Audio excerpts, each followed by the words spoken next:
Kahle kahle ngizama ukwenza umqondo ngalesi sifo Covid19. Lapho esone khona Nkosi siyacela usixolele. Namhlanje kukhuluma ingqondo kushaya inhliziyo kunesibibithwane kugcwele kwesaba emehlweni gelezi inyembezi. Sizwile siyavuma sibonile siyakholwa. Umhlaba ungoka Jehova nokugcola kwawo izwi nabakhileyo kulo. Kunesiphithiphithi sokuphithana kwamakhanda ongenasiphetho. Umhlaba wonke uyathuthumela kuduma ikhanda kudideka nezazi. Ososayensi odokotela baprofethi izinyanga bayabamba bayayeka kade bekuyisifo sinilesi. Sizwile siyavuma sibonile siyakholwa umhlaba ungoka Jehova nokugcola kwawo izwi nabakhileyo kulo. Kuyacaca kusobala lonyaka wonke sothandaza umthandazo uthi baba siyacela usiphilisele abathandiweyo bethu. Mabephilile siguqa ngedolo siyayibonga inkosi yamakhosi mabengaphilanga thandaza umthandazo uthi uma Nkosi kuyintando yakho kulungile. Hlala usifundise ukuthi mayenziwe intando yakho. Kuyacaca lo mthandazo sowuthandaza sowuphinda phinda unyaka wonke kuze kudlule lesi sifo.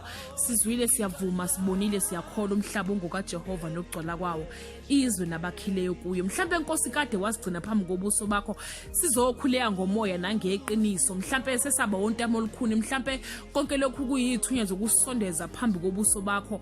Hayi Nkosi nami ngizama ukwakha umqondo ngalesi sifo. Mhlawumbe umhlaba uJesu licala ongalenzanga phela no Jesu wayifela izona angazenzanga wahlawula icala angalenzanga. Sizwile siyavuma sibonile siyakholwa umhlaba ungoka Jehova nokugcola kwawo izwi nabakhileyo kulo.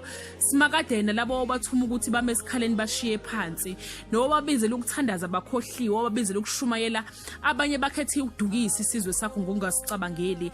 Abaprofeti bathe ushila ungashongo lengcolile lelizwe simakade siyalibona. Sizwile siyavuma sibonile siyakholwa umhlaba ungoka Jehova nokugcola kwawo izwi nabakhileyo kulo. Phela usuku nosuku kubiwa ngezigameko zokungcola ezishaqisa ikhanda. Mhlawumbe nawe mhlaba ukhathele uzama ukukhuculela lokhu ungcola ongaphezulu kwamandla akho. Hayi Nkosi kahle kahle nami ngiyazama nje ukwenza umqondo ngalesi sifo. Sizwile siyavuma sibonile siyakholwa umhlaba ungoka Jehova nokugcola kwawo izwi nabakhileyo kulo. Namhlanje Nkosi sizome esikhaleni ngenxa yezono zethu nezezwe.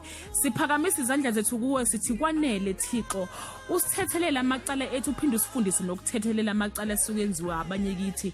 Baba sinxusa umusa wakho ukuthi usembozo usembathe asinamandla sethembe wena wedwa wendlala umhlaba njengendwangu.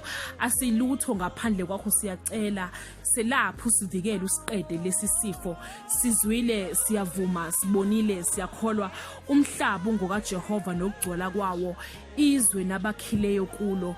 Kahle kahle ngizama ukwenza umqondo nami ngalesi sifo. Ngiyabonga ibhalwe uSanema Jona.